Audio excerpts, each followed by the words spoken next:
ఆయన శరీరం నుంచి వచ్చినటువంటి జలధారలే మణికర్ణికలు. మన మణికర్ణికలో కింద చేసే స్నానము, పైన ఉంటుంది గుండం. ఆయన అక్కడ తపస్సు చేసింది. దాంట్లో ఎప్పుడు నీళ్ళు ఉండవు. ఈసారి ఉండి ఉండవచ్చు, మనకి వెళ్ళేంత టైం లేదు, 15 నిమిషాలు ఉంది కాబట్టి డబ్బులు దిగాం. అందులోంచి ఒక నడుస్తుందంటే అక్కడే చేయాలి స్నానం. కాశీలో ఏ జీవి ప్రాణం పోయినా కూడా కుడి చెవు పైకి వస్తుంది. శివుడు ఓంకారం చెప్తాడు, అందుకనే చెవి పైకి వస్తుంది. ఏ జీవి అయినా సరే, తల్లి నల్లి పిల్లి ఆవు కుక్క ఏదైనా సరే అంత భాగ్యం కలగదు కదా. వాడి కర్మలన్నీ అయిపోయి ఉంటే ప్రాణం ఇక్కడ పోతుంది, కర్మలు ఉంటే ప్రాణం ఇక్కడ పోదు. ఎంత ట్రై చేసినా వాడు బయటకు వెళ్ళగానే పోతున్నాడు. 9 నిద్రలు ఖచ్చితంగా చెయ్యాలి, బయటకు వెళ్ళకూడదు. చాలా మంది టీవీల్లో యాడ్లు ఇస్తూ చాలైన వాళ్ళు అయ్యగా తెలియక 9 నిద్రలు వెళ్తారు. పొద్దున అయ్యా అలహాబాద్ వెళ్ళి రాత్రికి వచ్చి పడుకుంటారు. ఇక్కడ అది చేయకూడదు, అది దోషం. అది కాశీ మాతృగర్భం అంటారు దీన్ని. గర్భంలోంచి శిశువు బయటకు వచ్చి మళ్ళీ పనులు చేస్తూ మళ్ళీ గర్భంలో పోడు. 9 నెలలు పూర్తయితేనే బయటకు వస్తాడు. అందుకని కాశీ 9 నెలలు పూర్తవ్వాలి. గర్భావాసం అంటూ మళ్ళీ 10 నెలలు చేస్తారు. ఇక్కడ బయటికి పోరు కాశీ వచ్చి. అటువంటి కాశీకి వచ్చాం మనం. నోరు, నాలిక, బుద్ధి, మనస్సు, చిత్తము అన్నీ కూడా అదుపులో పెట్టుకోవాలి. శ్రద్ధగా చేయాలి కాశీయాత్ర. కాలక్షేపం కోసం, టైంపాస్ కోసం చేయకూడదు, విహారయాత్రలాగా చేయకూడదు. కాశీలోంచి మట్టి నీళ్లు తీసుకెళ్ళకూడదు. ఈ పంచక్రోశీ నుంచి దాటకూడదు. మట్టి నీళ్లు తీసుకెళ్తే ఘోరమైన పాపం అది. నీళ్లు అక్కడి నుంచి ప్రయాగంలో తీసుకెళ్ళాలి. అవే కాశీ జలాలంటే. కాశీలోంచి ఏం షాపింగ్ చేయకూడదు. మహాశ్మశానం ఇది. శ్మశానంలోంచి ఇంటికి తీసుకెళ్ళకూడదు. ఎంత చెప్పినా గంటలు నాకు తెలియకుండా ట్రాన్స్పోర్ట్ చేసి పంపిస్తారు. తీయడం తెలియవా? ఇది చూసిన వాడిని ఎదురు నాకు తెలియదా? సరే, చెప్పడం వరకే మా ధర్మ. ఎవరు ఆచరిస్తారో వాళ్ళకి సరే వేసుకోవాలి. ఇంతవరకు కాశీలో శివనామ జపం చేయాలి. ఉపదేశం తీసుకున్నటువంటి వాళ్ళు తప్పనిసరిగా సాధ్యమైనంత వరకు జపం చేస్తూ పోవాలి. తీసుకునేటువంటి వాళ్ళు శివాయ నమః, తీసుకునేటువంటి వాళ్ళు నమ శివాయ. తేడా ఉంటుంది ఇద్దరికి కూడా. షడక్షరి తీసుకుంటే ప్రణవ సహితంగా ఉంటుంది, పంచాక్షరి తీసుకుంటే నమ శివాయ. తీసుకునే వాళ్ళు శివాయ నమః. కాశీలో సాధ్యమైనంత వరకు జపం చేయాలి. సాధ్యమైనంత వరకు నిత్యం గంగా స్నానం చేయాలి. సరే, వృద్ధాప్యలో ఉన్నాం, చలి తట్టుకోలేకున్నారు, చేసేదేం లేదు. ఆ మెట్లు చూస్తే భయం వేస్తుంది. చాలా మంది మెట్లకు భయపడి ఇక్కడ చెట్లు పోసేస్తున్నాం. మొత్తం మీద మళ్ళీ ఈ గంగ మనకి దొరకదు కదా. ఈ గంగకు ఉండే వైశిష్ట్యం ఇంకే నదికి లేదు. ప్రపంచంలో నదులన్నీ ఒక ఎత్తు, ఈ గంగ ఒక ఎత్తు. ఈ గంగ గోముఖ ఉత్తరాదిలో పుట్టి అక్కడి నుంచి దిగి తూర్పు ప్రయాణం చేస్తూ కాశీకి వచ్చేసరికి మళ్ళీ ఉత్తరం వైపు తిరుగుతుంది. ఎందుకని గంగ ఉత్తర వైపు. ప్రపంచంతో సంబంధం లేనటువంటి ఒక భూభాగం ప్రత్యేకం ఇది. మిగతా దేవతల కన్నా ప్రత్యేకమైనటువంటి వారి శివుడు. మిగతా నదులకి అన్నిటికన్నా కూడా ప్రత్యేకమైంది గంగ. ఈ 3 ఒకే చోటు ఉన్నాయి కాబట్టి కాశీతో సంబంధమైంది ఏది లేదు. జీవితంలో ఒక్కసారైనా కాశీకి రావాలి. ఇదివరకు ఆస్తులన్నీ పిల్లలకి పనిచేసి ఒక కావడి కట్టుకుని అసలు బియ్యం పప్పులు పెట్టుకుని నడుచుకుంటూ వచ్చేవాళ్ళు. అన్ని అడుగులే అప్పుడంతా కూడా. కాశీకి చేరతారో లేదో కూడా తెలియదు, చేరిన వాళ్ళు తిరిగి వస్తారో లేదో తెలియదు. అందుకనే ఇక్కడ సెటిల్మెంట్ అయిపోయాయి. కొన్ని నెలల పాటు నడుచుకుంటూ వచ్చేవాళ్ళు కాశీకి. మనకి ఇప్పుడు చాలా సౌకర్యాలు ఏర్పడిపోయినాయి. 2 గంటల్లో కాశీకి ఫ్లైట్లో వచ్చేస్తాం మనం. అయినా సరే నియమాలు పాటించట్లేదు మనం. కాశీలో ఏకభుక్తం మాత్రమే చేయాలి. ముప్పుతులు తినకూడదు, దోషం. అది నేను పెడతాను. ఎందుకంటే మీరు డబ్బు తీసుకున్నాగా, మేము రుణపడిపోతామని భయపడి మేము పెడతాం. మీరు తినకూడదు. ఒక్క పూట తినాలి, కొద్దిగా తినాలి, ఎక్కువ తినకూడదు. ఎక్కువ తింటే ఎదురు వచ్చేస్తుంది, ఆవులింత బతికి వస్తుంది. పరిమితంగా తినాలి, పరిమితంగా మాట్లాడాలి. సాధ్యవంతుని భగవంతుని చిత్తాన్ని భగవంతుడికి వసం చేయాలి. 9 నెలలు ఈ మార్గంలో పూర్తి చేసుకోవాలి. 10వ రోజు మాత్రమే అధికారం కాస్త బయటకు వెళ్ళే అధికారం. అటువంటి కాశీ క్షేత్రానికి వచ్చాం. ఇక మొత్తం 28 రోజులు యాత్ర చేసిన వాళ్ళు ముందుగా అస్సాం వెళ్ళాం. కామాఖ్య అమ్మవారు కామ ఆఖ్య కోరిక అని చెప్పబడుతున్నది, పిలువబడుతున్నది. అమ్మవారి పేరే కోరిక. కోరికలు కలిగిస్తున్నది శరీరాల ద్వారా, చిత్తం ద్వారా శరీరాల్లోకి కోరికల్ని ఆవిడే పంపిస్తుంది మహామాయ. కోరిక ఎప్పుడైతే కలిగిందో ఆ కోరికను తీర్చుకునే ప్రయత్నంలో జీవుడు కర్మలో బంధింపబడుతున్నాడు. కర్మ అంటే శరీరమే. శరీరంలో బంధింపబడుతున్నాడు. శరీరాల్లో బంధింపబడడానికి కారణం అమ్మవారే కదా.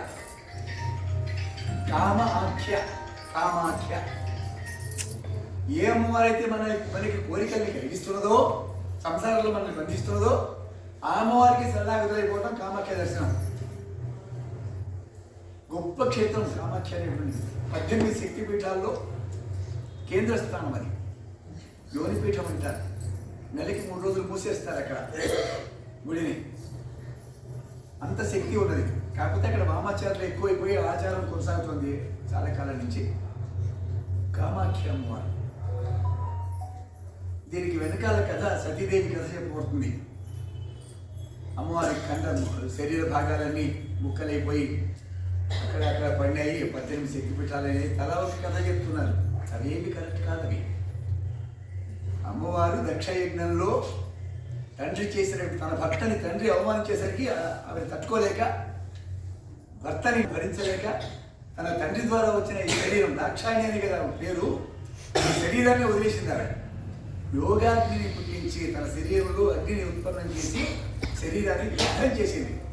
బూడిదైపోయింది. గుణంగా లేదా ద్రవ్యానుగుణంగా వేదం రెండు పరస్పర ఆధారితాలు. 1130 స్థలాల్లో ఆ భస్మం పడింది. అమ్మవారి యొక్క దగ్ధ శరీర శేషం ఏదైతే ఉందో అది ఆ పడిన చోట శక్తిపీఠాలుగా చెప్పబడ్డాయి. 1130 శక్తిపీఠాలు ఉన్నాయి మొత్తం. మీకు ఓపిక, డబ్బు, అవకాశం అరేబియాలో ఉన్నాయి, గల్ఫ్ కంట్రీస్లో, ఖతర్లో ఉంది, దుబాయ్లో ఉంది, చైనాలో ఉంది, బర్మాలో ఉంది, ఇండోనేషియాలో ఉంది, మలేషియాలో ఉంది, స్పెయిన్లో ఉంది, యూరోప్లో అయితే చాలా దేశాల్లో ఉంది. యూరోప్లో అమ్మవారి శక్తిపీఠాలు. ప్రపంచమంతా శివుడు పార్వతుల విన్యాసమే. ఇవన్నీ కొత్తగా పుట్టించిన ఈ పిచ్చిన మతాలన్నీ కూడా 1130 వేద శాఖలు కూడా అన్నీ ఉంటాయి. 1130 వేద శాఖలు. బ్రాహ్మణ శాఖల్లో 1130 ఉంటాయి. ఆనాడు చక్కగా పాటించారు అందరూ కూడా. ఆనాటి సమాజంలో ఉండే విలువలు ఈనాడు పాటించడం సాధ్యం కావట్లేదు. కొత్త చదువులు, కొత్త ఉద్యోగాలు, కొత్త సావాసాలు మనకి ఇష్టం లేకపోయినా తప్పనిసరిగా పక్కనే ఉంటాడు కాబట్టి వాటితో సావాసం చేయక తప్పదు. అందువల్ల కొంతకాలానికి మన ఆచారాలు మారిపోతూ ఉంటాయి. ఒక తరం గడిచేసరికి మన ఆచారాలకు మనకే అర్థం చేయని పరిస్థితి వచ్చేస్తుంది. 1130 బ్రాహ్మణ శాఖలు. ఈ ఆయా శాఖల వాళ్ళు తమ శాఖను చక్కగా కాపాడుకుంటూ వచ్చారు. గత 50-60 సంవత్సరాల దాకా అన్నీ కాపాడారు. ఇప్పుడు సాధ్యం కావట్లేదు. ఇది వరకు బ్రాహ్మణంతా అగ్రహారాల్లో ఉండేవాళ్ళు. వాళ్ళకి వేదం ఏం అధికారం ఇచ్చిందో దాన్ని మాత్రమే పాటిస్తూ వచ్చారు.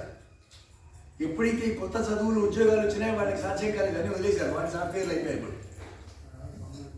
1130 వాటిలో ఎన్ని చూడలేరు కదా అనేటువంటి ఒక దీర్ఘ దృష్టితో 108 శక్తిపీఠాలని గుర్తించి మన వాళ్ళు ఒక లిస్ట్ ఇచ్చారు. అది కూడా సాధ్యం కాదనుకుంటే 54, 51 శక్తిపీఠాలంటే ఇంకొక లిస్ట్ ఇచ్చారు. అవి కూడా చేత కావట్లేదంటే 18 ఇచ్చారు. అది కూడా చేత కాదంటే ఇంట్లో తిని ఆగి పడుకోవాలి, టీవీలో అన్నీ కనపడతాయి చూసుకోవాలి వదిలేశారు మన గారికి. ఈ 18 శక్తిపీఠాలు ఇవి. 12 జ్యోతిర్లింగాల్లో ఇది మొదటిది. సౌరాష్ట్రే సోమనాథంచ శ్రీశైల మల్లికార్జున శ్లోకం అది. చందోబద్ధంగా ఉండాలి, దాన్ని అలా సెట్ చేశారంతే తప్ప మొదటిది సోమనాథుడు కాదు. కాశీ మొదటిది. ముందు కాశీకే రావాలి. కాశీకి వచ్చి డుంటి వినాయకుడు, కాశీ విశాలాక్షి, అన్నపూర్ణ, విశ్వేశ్వరుడు, బిందుమండలు, పెద్దపాణి, గుహాం గంగా అక్కడ ఉంటుంది, అది మూసేసారు, దాన్ని చూడటం కుదరదు. ఈ 8 స్థలాలు ముఖ్యంగా చెప్పబడ్డాయి మణికర్ణిక. ఇవి దర్శనం చేసుకుంటూ కాశీ నుంచి బయటికి పోకుండా సాధ్యమైనంత వరకు అల్పాహారం తిని నిద్రకి వశం కాకుండా శ్రద్ధగా చేయాలి కాశీయాత్ర. వాళ్ళు మాత్రమే ప్రయాగ నుంచి తీసుకెళ్లేటువంటి నీళ్లు రామేశ్వరుడికి వెళ్ళి అభిషేకం చేయాలి. చక్కటి అనుసంధానం ఇక్కడ కాశీ రామేశ్వరాలకి. ఇదివరకు కాశీ రామేశ్వరం అర్థం ఏంటి? ముందు కాశీకి వచ్చి మిగతా 10 జ్యోతిర్లింగాలు కూడా దర్శనం చేసుకుని చివరికి రామేశ్వరం వెళ్ళి అక్కడ రామేశ్వరుడికి అభిషేకం చేసి అక్కడి నుంచి సేతు తీసుకొచ్చి మళ్ళీ కాశీకి వచ్చి కాశీలో పార్థివలింగార్చన చేసి గంగలో విజయం ద్వారా టు జెడ్ అనగానే ఏ నుంచి జెడ్ వరకు 26 అక్షరాలు మొత్తం. అది కాశీ రామేశ్వరం అంటే కాశీ నుంచి రామేశ్వరం దాకా మిగతా జ్యోతిర్లింగాలని కలిసి. అది మర్చిపోయారు. కాశీకి వెళ్ళారు, రామేశ్వరం వెళ్ళాలి, రామేశ్వరం కాశీలో మాది అయిపోయింది అంటున్నారు. ఏమైపోయింది నీకు? కాశీ రామేశ్వరం అంటే మొత్తం అన్ని కలిపి కాశీ రామేశ్వరం. ఏ ఒకటి జెడ్ రాసి నాకు వచ్చేసి జెడ్ అనేస్తే కుదరదు. అది రామేశ్వరం నుంచి సేతు తీసుకొచ్చి ఇక్కడ అక్కడ ఏం చెప్తున్నారు? ముందు రామేశ్వరం రాలి ఇక్కడికి సేతు తీసుకెళ్ళి అక్కడికి వెళ్ళాలని చాలా మంది మిస్గైడ్ చేస్తున్నారు. తప్పది. ముందు కాశీ. విశ్వంలో ఏమీ లేనప్పుడు కాశీ ఏర్పడేది.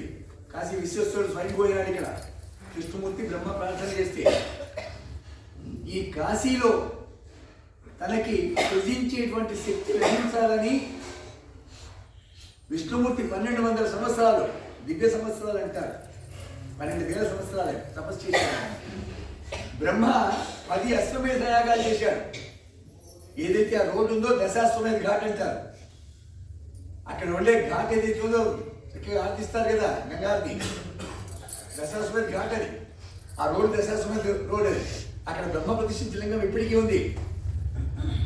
3,000,000 దేవతలు కూడా ఇక్కడ శివలింగ ప్రతిష్ఠ చేశారు. ఇక్కడ దేవతలందరూ కూడా ప్రతిష్ఠ చేశారు. వాళ్ళు చేసిన ప్రతిష్ఠిత లింగాలకి ఇప్పటికి కూడా వాళ్ళు పూజ చేస్తూనే ఉన్నారు. వాళ్ళ వంశస్థులు దేవతలే. వాళ్ళ అంశ చేత పుట్టినటువంటి వాళ్ళ వంశాలు ఏవైతే ఉన్నాయి ఇప్పటికీ ఇళ్లలో రోజు కాసి నీళ్ళు పోస్తారు నెత్తిన శివుడికి. ఇప్పటికీ పూజ జరుగుతూనే ఉంది.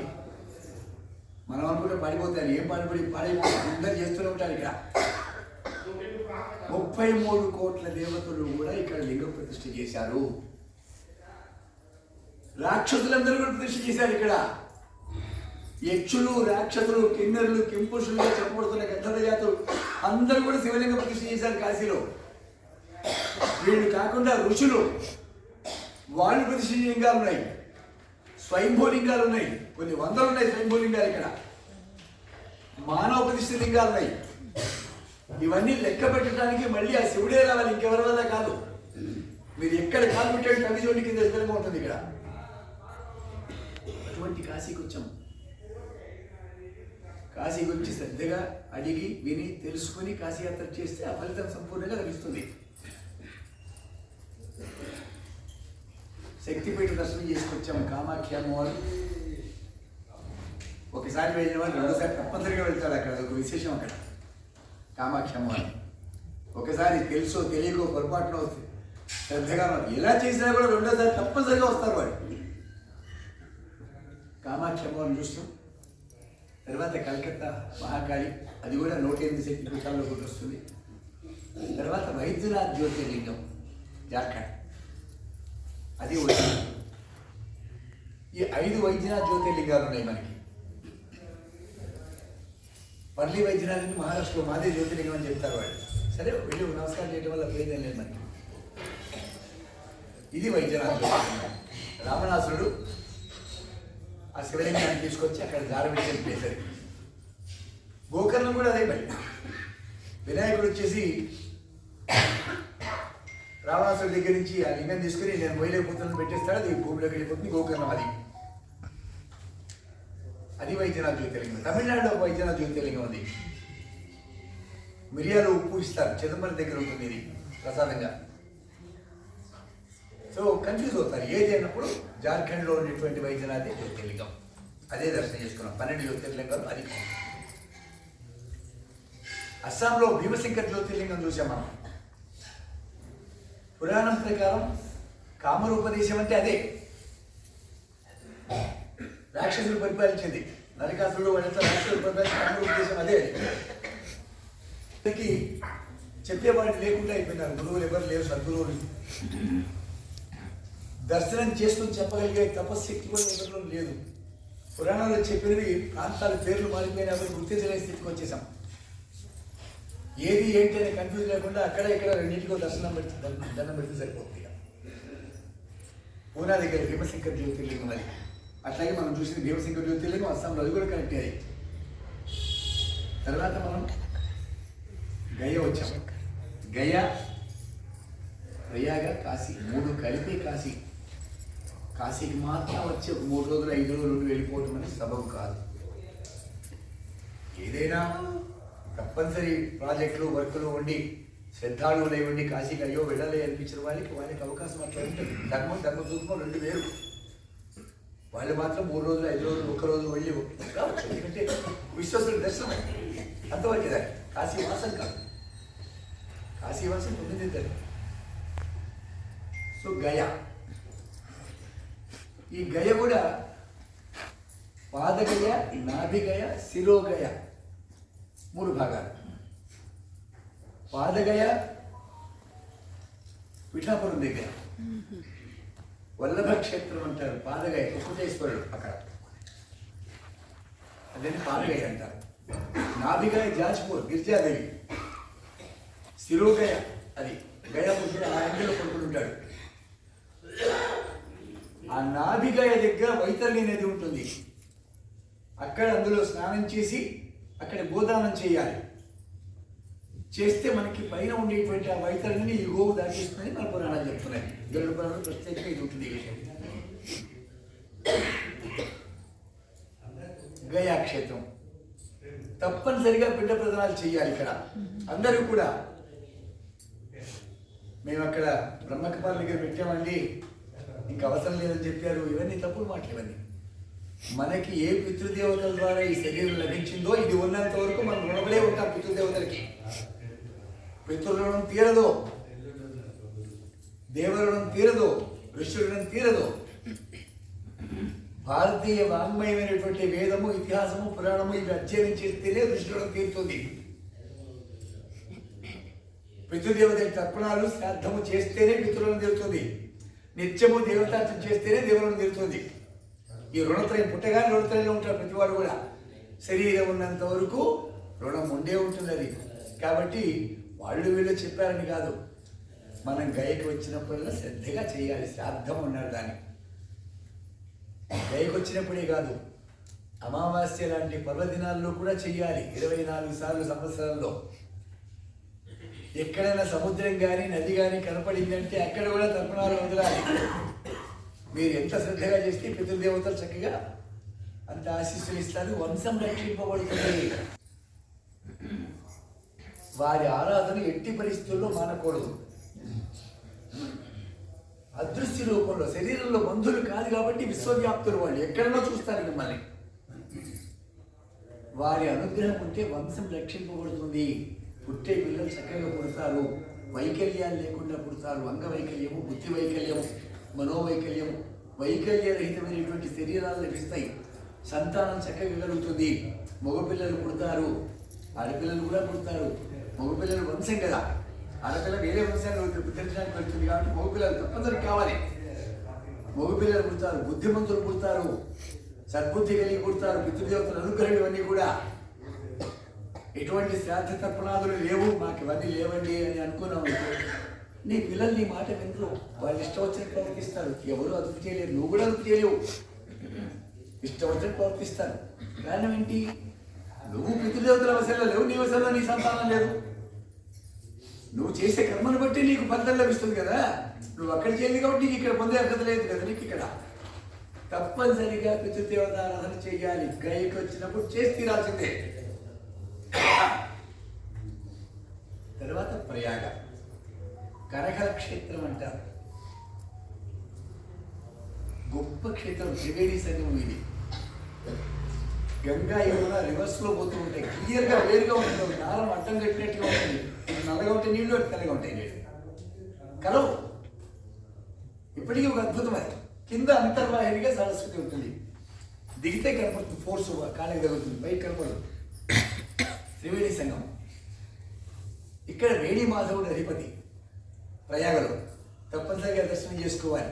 వేణి పూజ చేయాలి. మొదటిసారి వచ్చినప్పుడు లైఫ్లో ఒకసారి చేయాలి, రెండోసారి చేయకూడదు వేణి పూజ.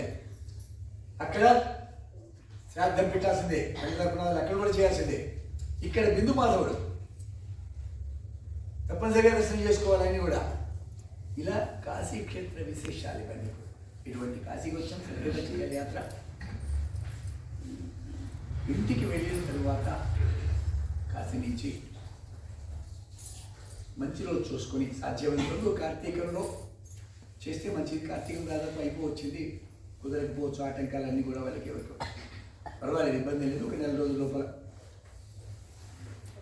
ఒక మంచి రోజు నిర్ణయించుకొని ప్రధానంగా కూతురు, అల్లుడు, చెల్లెలు, బావగారు, అక్క, బావగారు, చెల్లెలు, బామ్మది వీళ్ళని పెంచుకోవాలి. ముందుగా వీళ్ళు చెల్లెళ్ళని పిలవాలి. చెల్లెళ్ళు, బామ్మదులు, బావలు, అక్కలు వీళ్ళని తప్పనిసరి వీళ్ళకి. తర్వాత కూతురు, అల్లుళ్ళని వీళ్ళందరినీ పిలిచి ఇరుగు పొరుగులు, మిగతా బంధువులు, మిత్రులు, మీ శక్తి అందరినీ పిలిచి కాలభైరవార్చన, కాశీ సమారాధన, గంగ పూజ, ఒకటే పేరు పురోహితుడికి చెప్పి చేస్తారు.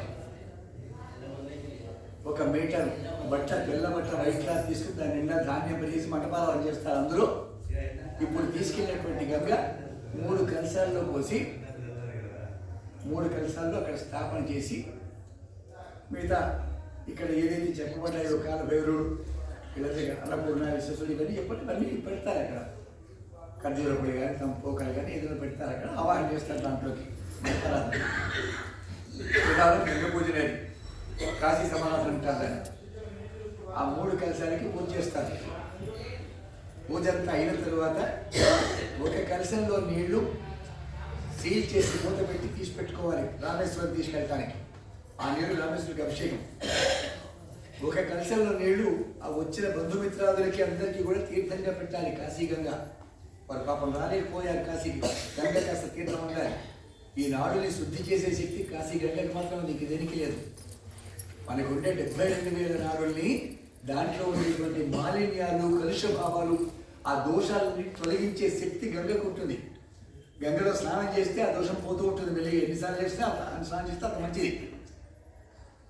స్నానం వాళ్ళు చేయలేరు, అందుకని కాస్త గంగ తీర్థం పెడితే ఆ నాడులు శుద్ధి చేస్తారు. వాళ్ళు కూడా ఆలోచనలన్నీ డైవర్ట్ అవుతాయి.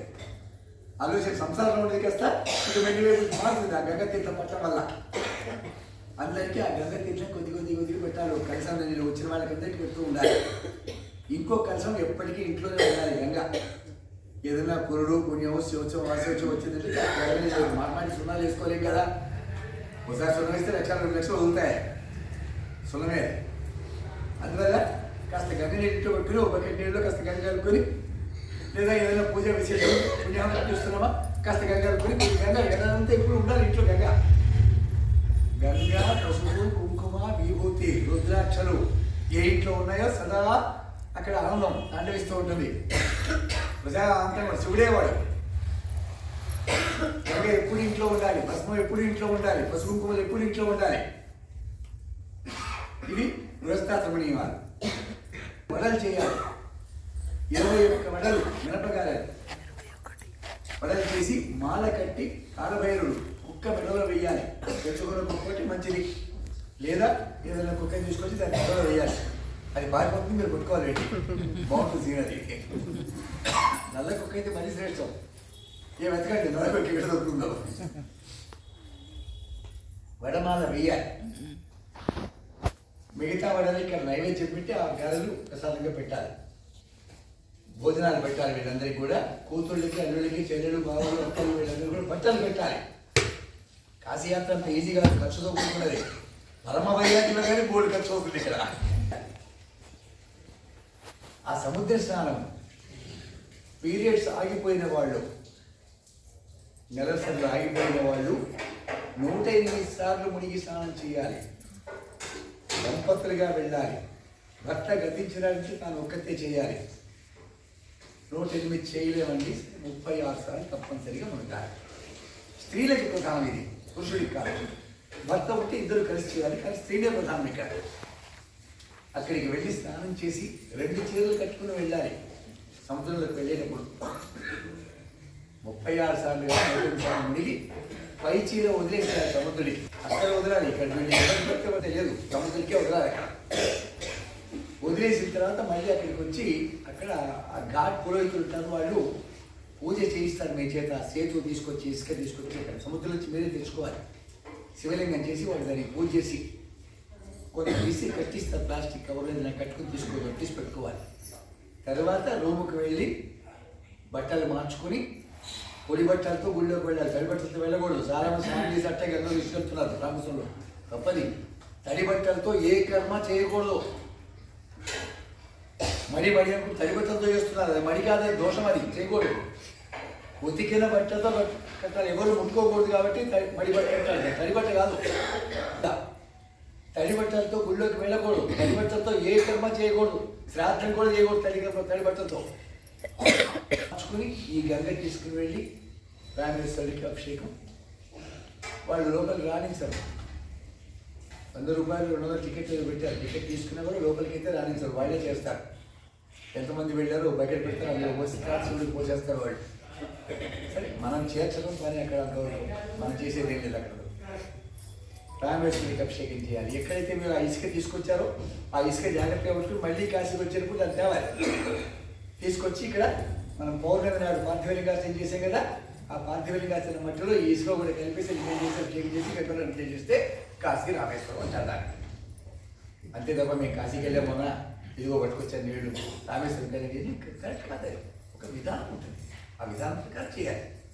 నువ్వు కర్మ ఫలాన్ని ఆశిస్తున్నావా, కర్మ సక్రమంగా చేయాలి. కర్మఫలం ఆశించట్లేదు, నువ్వు ఎలా చేసినా పర్లేదు. ఫలాన్ని ఆశించే వాళ్ళు కర్మ విధి విధానాలతో ఆచరించాలి. కర్మ ఫలాపేక్ష లేకుండా చేసేటువంటి వాడు ఏం చేసినా పర్వాలేదు, ఈశ్వరార్పణ చేస్తున్నాడు. వాడు ఏం చేసినా కూడా శివాయుక్తం అయిపోతుంది. ఇది కాశీయాత్ర. ఇక నైమిషారణ్యం వెళ్ళాం. ఈ ఋషులందరూ ఎలా ఏర్పడుతుంది అనేటువంటి ఒక ప్రశ్న ఉత్పన్నమైంది. వీళ్ళందరూ వెళ్ళి బ్రహ్మదేవుడిని అడగగా బ్రహ్మదేవుడు తన కనురెప్పను తీసి భూలోకంలోకి వదిలాడు, విశ్వంలోకి వదిలాడు. అది అన్ని లోకాలు దాటుకుంటూ చక్రమై అన్ని లోకాలు దాటుకుంటూ వచ్చి అక్కడ పడింది. నిమి అంటే ఇది కనురెప్ప, అది చక్రమై అది అక్కడ నైమిషారణ్యంలో పడింది. అందుకనే దాన్ని చక్రతీర్థం అంటారు. అది మాత్రమే చక్రతీర్థం. చాలా మంది చాలా చక్రతీర్థాలు పెడుతున్నారు. వైష్ణవులు సుదర్శన చక్రాన్ని పెట్టి దాన్ని పుష్కరం చేసి దాంట్లో స్నానం చేసి వేడుక చేస్తారు. అది చక్రతీర్థం అని చెప్తారు. అది కాదు చక్రతీర్థం, ఇది. ఆ చక్రం పడిన చోటుని చక్రతీర్థం అంటారు. నిమి అంటే కాలము అని అర్థం. నిమిషము కాలము, కాలచక్రం. అది అక్కడ పడినప్పుడు 1200 సంవత్సరాల పాటు దీర్ఘసత్రయాగం చేసిన ఋషులు అక్కడ. అందుకనే యజ్ఞ ప్రాశస్త్యం నైమిషారణ్యం. మనం కూడా వచ్చే మే జూన్లో యజ్ఞం చేస్తున్నాం. నుంచి కోరికలు అనేక ఆటంకాలు వదులుకొని దాటి ఇప్పుడు అటువైపు అడుగులు పడుతున్నాయి మనవి.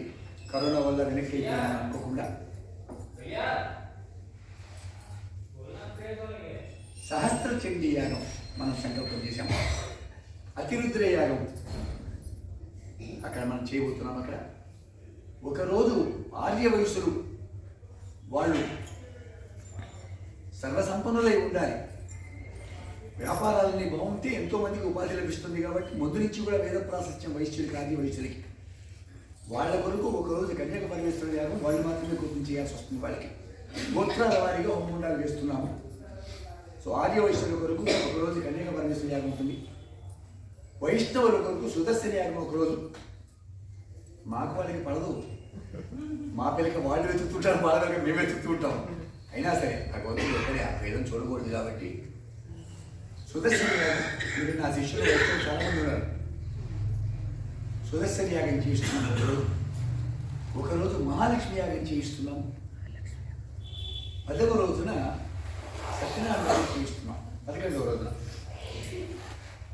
కొమ్ములతో సహా సత్యనారాయణ వ్రతం చేస్తున్నాం. చూడండి, ఆ వ్రత విధానం వేరు ఉంటుంది. మీరు ఇళ్లలో చేసుకునేది వేరు, అది వేరు. చాలామంది నైమిషాల్లో సత్యనారాయణ వ్రతం చేస్తే మంచిదని ఏదో ఒంటులు బదులు పడినారు. కరెక్ట్ కాదు. చేసే విధానాలు ఇలా ఉంటాయి. శాస్త్రం ఎలా చెప్తుందో ఏం చెప్తుందో చూడండి. అక్కడ 11వ రోజున సత్యనారాయణ వ్రతం చేయించి పూర్ణావతి చేయించి అందరికీ ఆశీస్సులు ఇప్పిస్తాం. అకపర్షణ స్నానం ఉంటుంది, అందరికీ ఆశీస్సులు ఇచ్చిన తర్వాత అక్కడి నుంచి ప్యాకప్. మొత్తం 17 రోజుల షెడ్యూల్ మనకి వచ్చే సంవత్సరము. దానికి దయచేసి అందరూ కూడా 10,000 అడ్వాన్స్ కట్టాలి. ఆధార్ ఇవ్వాలి. రాదొచ్చుకున్న వాళ్ళు, రాలేని వాళ్ళు యజ్ఞానికి ఏమైనా సేవ చేస్తారా?